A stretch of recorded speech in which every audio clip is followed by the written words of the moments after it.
It goes far, far beyond putting a name on a car or putting a name on a broadcast. And these days, the leagues and sports are really leaning oftentimes on the partners to innovate, to reach new fans, to help engage. And that's going both ways more and more. So before we get into really the specifics of strategies, what's worked, maybe a little bit of what hasn't, I want to start at the highest level we can, which is we're all here. We've been talking about sports business for a few hours now. But I want to start with why. Why sports? And I want to start, I think, Lauren, you're the perfect person to kick off this part of the discussion, because I'm sure there's a lot of different areas you guys are looking at when you're trying to reach potential customers, when you're trying to get your message out there. How has sports, and it seems like from my perspective, continue to grow as part of the portfolio and a key to your messaging strategy? Yeah, so I think very simply how I can answer this is that at Ally, our goal is to be a brand that matters, right? Oh yeah, we're in the action you're right good, now. You're good. So, and to matter, you have to be in culture. Mm-hmm. And sports is the heart of culture. And it's, if you think about it, it's really the ultimate connector of people. So by partnering with a team, a league, a property, or an athlete, you are able to talk to those fans at their sorry, I'm like so distracted. Like most engaged, right? Like they're fully enthusiastic about it. Yeah. You're hitting them at that peak passion point, and so we're able to communicate to them our purpose. And I mean, we've definitely only been in the sports marketing game for a handful of years now, but we've absolutely seen it pay off. I know we might talk a little bit more about measurement too. Yeah. So we can talk more about that. You can tease a little bit of that if you want. Go ahead. So before I get into that, I'll give you guys a little bit more a background. So what my team focuses on is our motorsports partnerships. And that one goes a little bit deeper because of a business relationship that our AutoFi team had with Hendrick Automotive Group. From that came the partnership with the 48 Hendrick Motorsports. And because we were so successful with that, when the opportunity came to come on board with NASCAR as an official partner, we looked at what we were already doing. We were activating at the track. We had really great fan content, really great media programs. So it made sense to join NASCAR and help grow the fan base, take our storytelling to that next level, and obviously just continue to make NASCAR a sport for everyone. So just a little insights to like why NASCAR. Yeah, please. And that definitely, again, was like our first major sport property that we partnered with. We have a lot of pride in that partnership.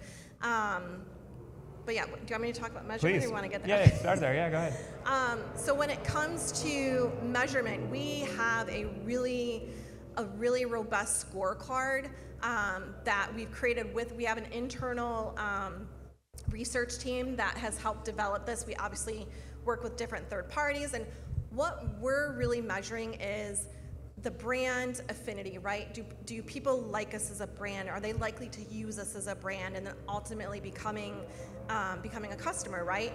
And funny story, so when we first came into the motorsports space, Jimmy Johnson was driving the 48, and people were so happy. Oh, like Lowe's had to leave, and so here we are. We're coming in. He's such a fan favorite, and people would come up to us and be so excited. They're like, "Oh yeah, who's Allie?" We're like, "Oh, we're Ally. What do you guys do?" So happy to say that it's definitely paid off. And actually, what we're seeing now is we are over-indexing when it comes to race fans, knowing who we are, liking us as a brand, and currently we're working on building out a little bit more of a sophisticated CRM system.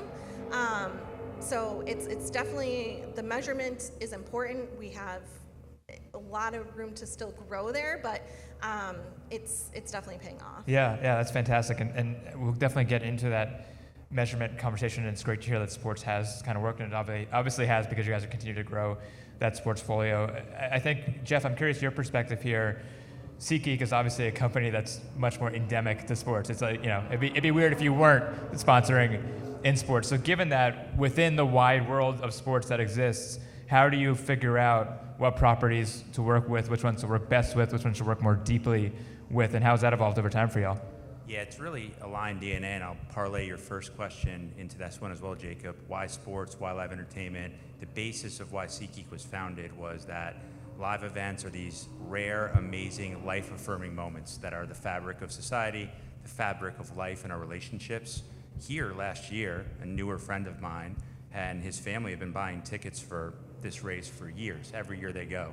And he said, hey, we already have tickets, but can you do something special? Matt Lawson got us garage passes. After the race, he sent the note that this was one of the best moments of his life. Yeah. Now, was it because he get to go to the race again, or was it because he was with his family? Am I a Yankee fan because I love baseball, because I go with my dad? Did I see, 100,000 people lip syncing every Taylor Swift song with my wife and 2 kids? Because they love the music, or because it transports them to a moment or moments of their life around romance and breakups? And that's something that's unbelievably rare in the space. And that's the value really that it brings to the brands, and we want to be a part of that.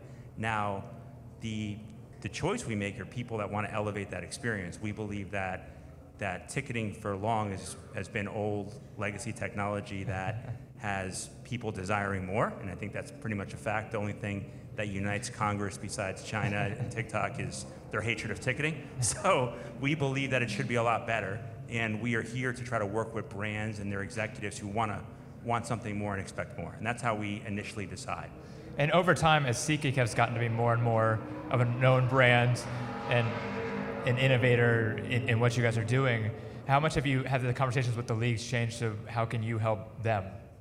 Yeah, so my role is pretty unique. It's buy, sell, right? Yeah. And I'm mostly sell. But at the same time, I'm working with our different teams internally and the different teams at our properties, whether it's NASCAR, MLB, the Dallas Cowboys, around their goals. So we have to sell our strategy in, but at the same time, we have to make sure that our sponsorship and our assets and our goals of being a growth brand and getting SeatGeek into as many hands are met as well. So it's a complex juggle, but it's one we've been proud and successful to do. And why don't you jump in with the property side of things? What are they looking for when a new partner comes? How are you evaluating these partnership opportunities beyond whatever the bottom line is compared to last year? Yeah, well, first of all, I'm just shocked that the tech guy is the one wearing suit and dress shoes. So can we just comment on that? It's against type, right? Yeah. It's the tech tuxedo.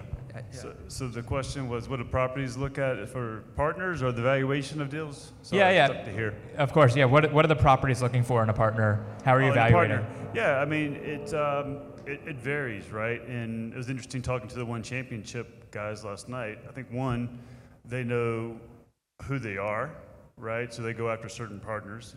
What do we stand for? Who are we as a partner that, can go after the young crowd and do that. Second thing, I think what properties look for is partners that activate and kind of really bring something to the table. And I think where the connection comes is what brands look for is an ownership position, and being able to stand out. And that's obviously, I think, something we heard earlier from Black & Decker and from the the Xfinity crew is because that's ownership stake. I think for the Ally car, because you're the only primary, you have a great ownership stake. And I think that's been one of the challenges in NASCAR, outside of like the 48 example, is now they're averaging between 8 or 9 primary sponsors. It's tough to stand out. And so, but they want partners to activate. And so being able to have an ownership platform, being able to stand for something, and again, Ally does a good job, and outside of NASCAR, really hanging the hat on empowering women, the women's platform, and standing for something. So that's that symbiotic relationship between those two things. Is obviously you want brands to activate, but they have to feel like they have an ownership position in the sport or in the musical festival or whatever it may be, where they feel like they can really stand out. That's fascinating on that messaging point. I'm curious for your perspective too of how interested the potential partners are in knowing that you're coming in with a point of view, with a message that in most cases they're looking to amplify as well. Is that something that is helpful when you're forming these relationships and when you're kind of figuring out how to first activate together? Yeah, so like from the property side or other partners? From the property side, yeah, the exactly. property. Yeah. So I think we kind of like from the get-go we manage that expectation of like, hey, like we don't really do things half-assed. Like we like want to come in, we want to be impactful, we want to work together. That's how we approach everything that we do, like obviously on the Hendrick side and with the NASCAR side. And we also want to work with where we can, like their other partners for the greater good when it comes to, you know, inclusivity and D&I. Like we're always welcome to working with other partners. We don't want to, obviously we're competitors with some, and that's okay. We can still maybe find a way to, you know, do some good out there. Yeah. But yeah, we always want to be collaborative. And do you feel like that collaboration happens more in sports than other industries, just by nature of being right next to, you know, a lot of these sponsors in a lot of ways? I think so, and I think sometimes like you don't, not that you don't have a choice, but like if you want to do cool things and you want to be impactful, you kind of have to like play nice in the sandbox. And really I think that's like where a lot of the great programming can come from, is being open to sharing and again playing nice in the sandbox with others. Yeah. Tim, I'm coming to you. I didn't skip you because you're the best dressed, and I felt jealous of that, or maybe only partially. We had a pre-call. I thought we agreed on button-down shirt and sneakers. It's funny, we were in the green room, and I thought of warning you guys and saying, please don't make a joke about my outfit. I know I'm working tech, I'm wearing a suit, but at least I'm on brand, and also I got to live up about, to my Parisian origins. Exactly. Yes. You're bringing the European flair, which I appreciate. But I want to ask you a work question, as well as get some tutorial advice, but we can do that later. These partnerships get signed, right? These deals get done. They're looking to activate, and that, I'm guessing, is when they come to you and say, okay, how do we actually get this message to people? How do we expand the reach beyond what we're spending? How do we make this quote unquote go viral? How is that conversation, that playbook, defined itself over time, or is it easier now than it was, or is it harder now than it was to bring it, to tell a sponsor, okay, here's what you can do to get the most out of these partnerships? Well, I think if you kind of take a step back and look also at the common theme of the conversation so far today, I think, one pillar is content is king, in terms of, and then the second theme that I heard from Netflix, from NBC, from Second Spectrum, and here is how to engage with the new audiences, right? Yeah. The Gen Z, and that's the same challenge that you're facing, Lauren, with Ally.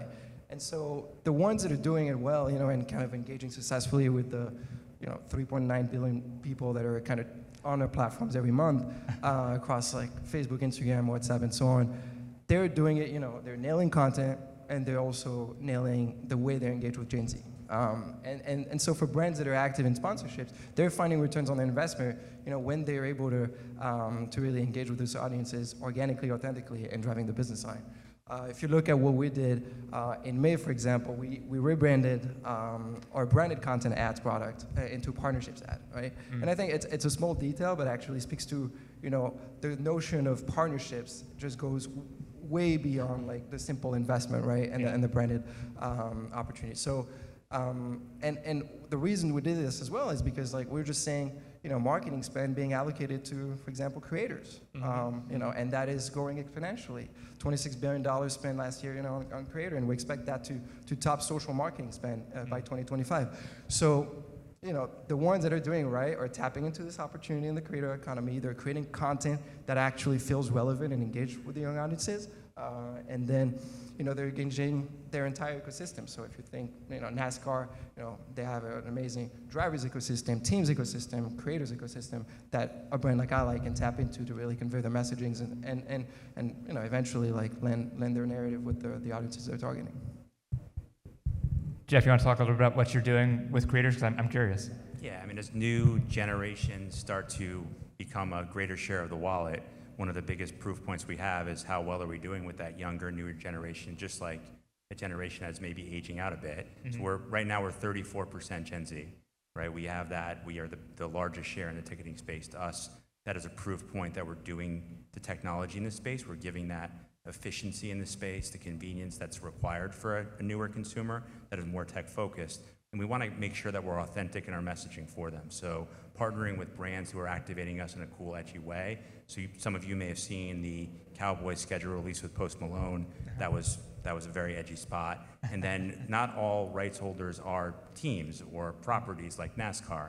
A lot of them we found are this great long form content that looks similar to these live events and creators, right? We have a network that over the past 7 years, we've built up to about 2,500 creators, about 3 billion plus views, and shows like John Boy with MLB Baseball, and Pat McAfee with our ticker on ESPN now, and the New Heights. We were early there, and what we found was it was very, very similar to our early success when we were a fledgling company with podcasts. We were one of the original podcast sponsors, and one of our actually junior marketing people said, hey, it's becoming more expensive. There's this new thing, this is 6 years ago, new thing with influencers on YouTube and Facebook, and we think it looks similar to podcasts, and every time we do it, the loyalty and authenticity of the audience really, really shows in the numbers, and that's been amazingly successful for us. And I think you guys both hit on the word authentic, and that's something that we really strive to do, because I think with this younger audience, they kind of like see through the bullshit of like, are you just like trying to sell me something, or like what's in it for me? So it's important to, in everything that we do, whether it's our on-site activations or the social media that we're putting out there, it needs to be authentic to us as a brand, and to, whether it's the driver, the team, whoever it is, because they'll call you out. Will, how often are you guys discussing the creator, the influencer, the individual person as part of these larger deals, and how early in the conversation is that a piece of the strategic discussion? It's part of every activation, but it comes down to the idea. If you're starting with the channel or the tactic or medium first, then you're probably going to fail, right? If you don't have a good idea, a good ownership position, then it doesn't really matter. A shit idea is a shit idea. And so, but it's critical. That's why we bought a content influencer agency in 2015. We saw it coming, right? It's just, even on the live experiences and activations, if you're not having the eye towards how do I touch more people than just maybe the people outside this raceway, and extend it to a much broader audience, that is part of every activation plan that we do for brands. And they go hand in hand for sure. And so then it's how do you think through the right idea that's authentic to you, the partnership, tie in the right personalities, and think through, maybe the network of influencers that can then amplify. And that's where where we spend a lot of the time is on that. But you get to start with the right concept of true to who you are, the ownership position. You'll get some of that viral content that we talked about earlier from the Netflix examples and things like that. That will happen naturally.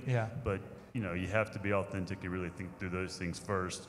The channels and the amplification will follow.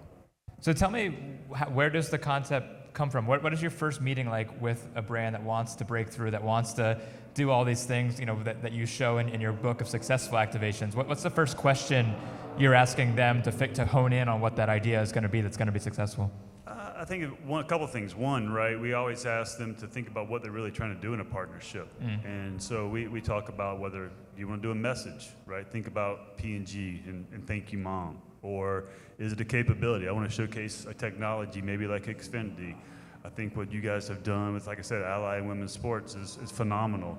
American Express, the client, it's all about access. You got to be true to who you are. And so if you don't start there, then you're just sitting there trying to do everything for everybody, and you get nowhere. And I think that's just one of the biggest questions. And then I turn it over to the people that are a lot more creative than I am to come up with really cool ideas. But that's where it has to start, is trying to make sure that what does success look like, rallying the people internally to understand what success looks like, and then go from there. When people come to you, Tim, what are they looking for? Is it to drive revenue? Is it to grow audiences on the platforms? Like, what's the most common endpoint that they're trying to get out of each conversation? Well, I think audience growth obviously is a big topic, and engagement as well, right? Because the fact is today you can do both on our platforms, right? There's so many ways to tell your stories across our family of apps, but what we're kind of focusing on is like serving both use cases, right? So if you're on the platform and you just want to discover content, we have that use case for you. We have that value proposition. But if you want to kind of engage in a deeper way, I don't know if you noticed, a couple months ago we launched channels across our family of apps, Instagram, Facebook, WhatsApp, and we're seeing amazing use cases of like brands, teams using channels as like a way to really engage in a deeper way the communities on our platforms. So it's like predictable reach that you're gonna get into those the DMs of the people that you really want to engage with, and then tagged along with some collaborative partnerships with creators, you're able to actually create unique experiences for those fans, that are all of a sudden kind of following the MLB through the eye of an influencer from Instagram on the MLB channel on Instagram. So that's kind of like what they come to us with. It's how do I grow my audiences? How do I engage the current audiences that I have in a deeper, more meaningful way that can actually move the needle for their objectives? And then obviously monetization. And monetization can take different form. Branded content and obviously activation of partnerships is a big chunk of it. And we try to kind of hit those objectives through our strategic partnerships with this brand. But yeah, I mean, I love being here with NASCAR because NASCAR has been a tremendous partner, hitting all of those objectives and also working on innovation. Because at the end of the day, you want to really be at the edge of what we're developing as a technology company and what audiences are kind of expecting in terms of the experiences that they want. Yeah, and I'm so glad you mentioned channels, because I want to ask, I mean, my perception from the outside of this is that for a long time, the pinnacle of marketing or partnership success was that Super Bowl spot that everyone pays attention to and the next day everybody's talking about. And now it is so much more that stickiness factor of, okay, now I know when I want to market my next big event, when I want to market my new product, I have these people right there, I can reach them. I'm curious from the SeatGeek perspective, I'm sure you guys have an interesting perspective on this, because a lot of times, we went to the Spurs game last night. I immediately went home and was like, oh, I would love to go to another Spurs game. Let me just see what their schedule is, how much tickets are for when they're in Boston. That's a single use versus I'm going to follow the Spurs, and now every time they come to town, I'm getting a message or I'm being reached out to. How are you thinking about driving those single purchases versus building those connections so that they're coming back time and again, or even better, getting an alert when there's a discount or a deal on a game they might want to go to? Our belief is that the buying experience starts, or the growing fandom experience starts before you buy a ticket. So when you're searching for that, is it easy to search? Can you get an idea in your seats if it's padded? Maybe if you're outdoors in the shade. We believe the modern consumer has a higher expectation of what they want because of them being surrounded by other conveniences that technology has brought in their life.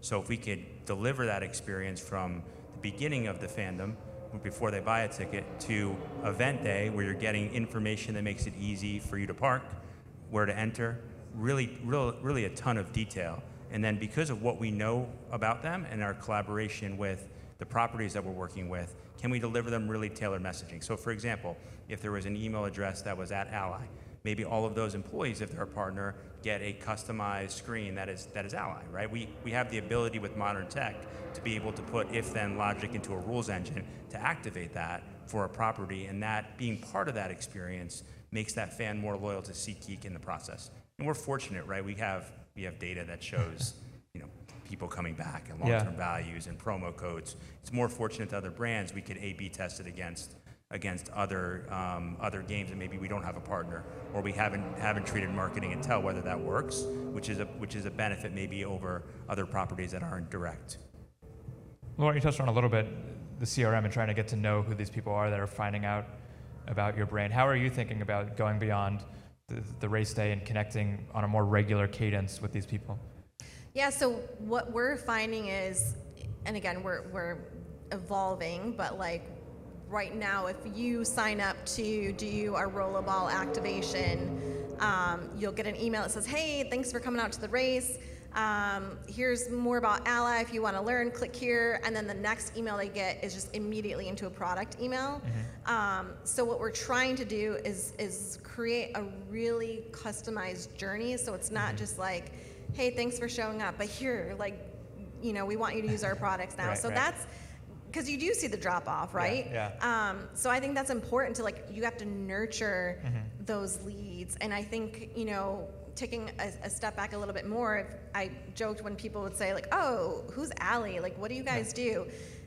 You guys will probably see a little bit of a shift of us. You would just see Ally, but you might see us talking more about Ally Bank out there in our creative, because that's, again, an easy way for us to say, okay, we got to nurture these leads a little bit more because people need to understand, like, just straight up like who we are. Again, Yeah. we're a relatively new brand.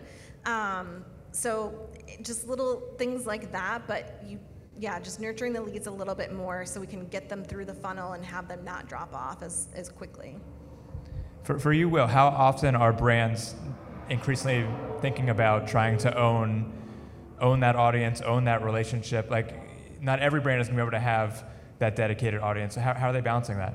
Yeah, I mean, it runs the spectrum. I mean, a client like American Express, they have a closed loop network. They can tell you everything about your purchase, right? Yeah. So that type of product is very easy. It's easy to measure the partnerships. I know if you've used your Platinum card for a sports experience, I can tell you how much more you're going to spend. Yeah. Pretty simple calculation for ROI in a predictive way. Now, more of a decentralized, whether a bank, insurance, you can do a lot of the top of the funnel or mid funnel metrics, awareness, perception, et cetera. But a lot of times then you're turning it over to an independent agent or a bank or having somebody internally taking that to go activate. So it's tough to deliver those things sometimes. So it does depend on the product. And what you're seeing more and more is even Instagram. I mean, the shopping you can do real time, very measurable. TikTok's the same thing. The new UI to go buy things there is ridiculous as well. And so depending on your product is going to impact, again, how you can measure that very quickly. And so it's a struggle for some, and that's why you heard some of the conversations earlier. Okay, cool, we can be an accelerant and have brand favorability and all those metrics, but ultimately, with our clients, you're having to justify against other types of spend. And so anything that you can do to show, A, this partnership accelerates every other channel, or B, it works better than, is critical. And it's just, again, sometimes you have to have the partnership internally and the resources because you're relying on them. And what are you often trying to show when it comes to measuring success or tweaking things over time? What are the most important things you're looking at? I mean, ultimately, if you can correlate it to sales, that's the goal. And sometimes that's reliant on your brand partners to help you show that, which is, again, tougher than it needs to be sometimes, but that's the reality. Is it getting easier? easier? It depends on the business that you're working with. American Express, very predictive. Scott's Miracle-Gro, I can tell you uptick in sales during this one time, during MLB kickoff, right? Very tangible, retail driven, but other ones that correlate it in Ally Banks, for example, more direct to consumer, but other banking products or insurance, if you're trying to go through agents and things like that, it's tough to pull the data to tell that story. Overall, would you say it's getting easier to make those connections, those correlations, or is it getting harder as the social web kind of expands and there's more and more touch points? A little bit of both. Yeah. I mean, right, the social channels, it's pretty trackable. So you can see those things very directly. But I think we're trying to do everything we can to correlate and tie down the connection of the breakage rates of awareness, favorability, how does that translate to sales? And again, how does it compare? Because ultimately, if you're a CMO and only have X number of dollars to spend, how am I allocating those dollars? How much are you guys looking at the buckets of live impressions of, in these key moments, my logo is there, or they're mentioning me in an interview, versus whether it's the storytelling, other content that kind of lives on a longer tail? And how do you think about balancing those two aspects? No, I'll let Lauren answer. I mean, it was a... For either of you, yeah. I mean, they can do both, on platforms. Obviously, reach massive audiences and drive, meaningful kind of upper funnel awareness, and then drive them, like, to your point, converting them.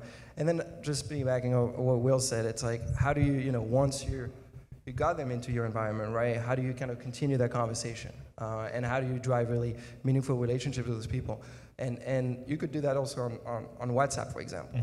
And one of the fastest growing product that we have in terms of ads is click-to-messaging ads.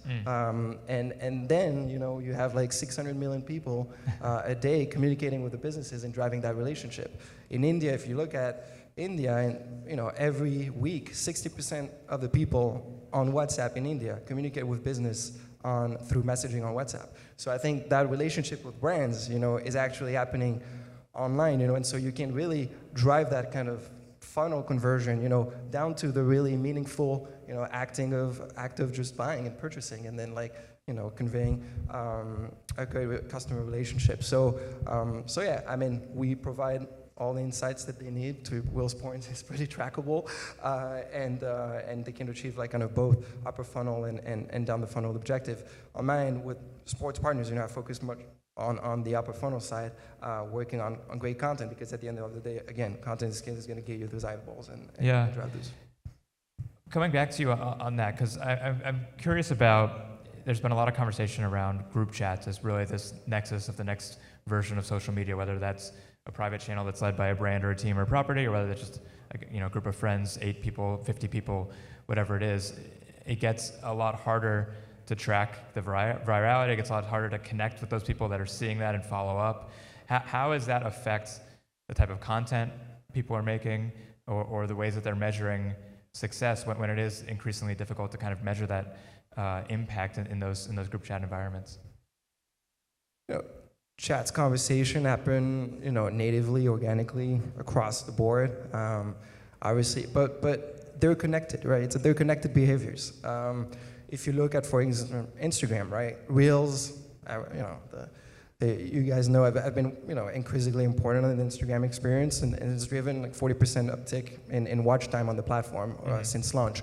And so when people are watching Reels, they're at home, and then they're gonna share that reel, right? DM their friends about it, starting a conversation about it. So, if you're present in that reel, if you create organic content that really speaks to younger audiences, that's shareable, right? That drive that share behavior, you're actually already in those conversations, in those private conversations.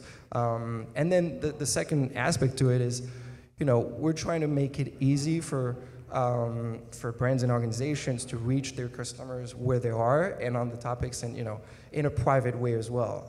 And so it's kind of like that thin line of, with channels, for example, on WhatsApp, we're allowing for the first time organizations around the world, and NASCAR was a launch partner back in June, to engage with their communities on WhatsApp in a way that feels private, and receive the latest news about WhatsApp. And you'll see, if you log into WhatsApp right now, you'll see content from NASCAR on channels as the championship is evolving. And so for them, it's already being part of that conversation, being present where their audiences already are, and the new audiences as well. Because for a platform like WhatsApp, obviously global audiences are huge, and so they're really reaching people for the first time ever. And to Tim's point, earlier on the panel, just growing their audiences and their reach, just like what they do with Netflix. Yeah. Jeff, a similar question to you. Sports is a social experience. Some massive majority of fans are buying more than one ticket. I'm sure you might know that number. How are you thinking about making the ticket buying experience more social rather than being that kind of one-person personal experience that they're getting targeted to go ahead and do? The desire that we have, of course, but also all of our properties, is to identify every single fan in the seat. As younger and younger fans get access to phones, and it becomes cooler to have tickets on the phone, and that's one of the ways we're doing it. We are going to get more of that data. We also have to make the transferability easier. Right? We have to make the transferability worth it. A lot of times you'll go, and while it's easy to transfer, if you're with a couple people, you don't transfer it because you're just scanning for all of them. Well, perhaps you can get it to them in advance if that content on the screen is more personalized, if it adds value. So how can we work to put their content of their favorite player, or something streaming, or maybe an added offer on that content? Yeah. And then how can we create something that is above and beyond basic transfers, and almost make the experience a mini group, where you're the owner of the ticket, and then you can control almost your league or your mini group to go to the game or event, because it's easier to manage than simply doing it yourself. So it's about building the connectivity, putting content that makes sense, and adding value ultimately to do that, as well as obviously just evolution. Yeah, and that changes the in-venue experience too. Increases the chance that they're coming back if they're feeling like they're giving kind of a personal route through the event from the moment that they step in the door. For you, Will, I'm curious how you guys are looking at this with clients. How are you measuring the conversation that's going on off these social media platforms, whether it's in group chats or whether it's even in person increasingly as these big events come back together? And is that something that are brands figuring out ways to value that conversation even if it's not showing up on their spreadsheet? I mean, yeah, it's use all the traditional social media metrics and measurement, but that's measuring activity. So ultimately, anything we can do to measure impact is where we want to focus. So yeah, I mean, we do impressions all the way through the engagements to whatever it may be, but to me, that's activity. Yeah. So if you're not linking it to impact, then you're falling short. And so that's where we really try to focus that energy. How crowded does it feel like for you guys now when you are launching a new activation, or when you're like how crowded does the marketplace feel? How confident are you in your ability that this is going to get picked up? And how often are you surprised by what does well versus doesn't do as well? Start with you. So for us, I think. You can wait for them to close that door if you want. Yeah. All right, good. When we look at our activation strategy, we want to make sure, again, going back to it being something authentic, something that, you know, fans feel like they can be a part of, and, you know, looking at things like that really makes a difference.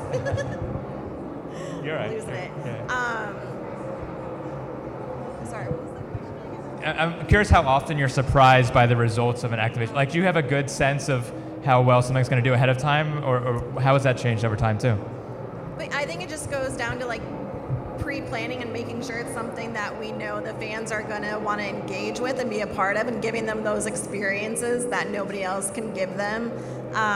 One activation that we recently did was, we have a relationship. I don't know how many people are familiar with Danny Coker, Counts Customs, Hot Rod Guy, and we paired him with a local artist in Miami because fans within the NASCAR space love a paint scheme. They are always not shy about telling you what they think of your paint schemes. Right. They love them, they hate them, they submit their own. We built a microsite where they were able to, through pre-created pieces, develop their own paint scheme. So that's something that we heard from our fans that they wanted, and we were able to create that for them. And we actually, the winner, we did it, put a vote on Twitter. And the winner was, we wrapped the car, the 48 car, in that paint scheme and ran it in Miami Homestead a few weeks ago. Yeah, that's fantastic. We have a couple minutes here, so I'm going to ask the final question. I'm going to start with you at the end, and then we'll come this way. What excites you most going forward, whether it's from a tech perspective or a league perspective, about what you guys are now able to do that maybe you couldn't do a year ago? I think the question was, what excites me moving forward? All right. The one thing I'm watching, which is kind of cool, I mean, having just gone to the Sphere for the U2 show, is this immersive experience and how that will be incorporated into live events. Yeah.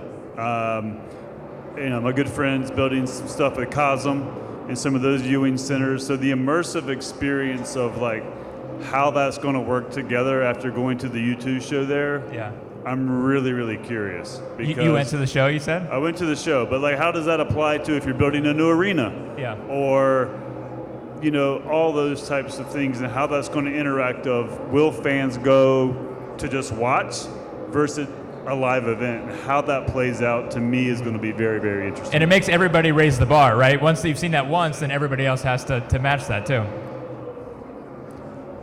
For me, it's really simple, right? With everything going on in the world and what we've all been through, there's an exceedingly large value being placed on experiences and humanity and life.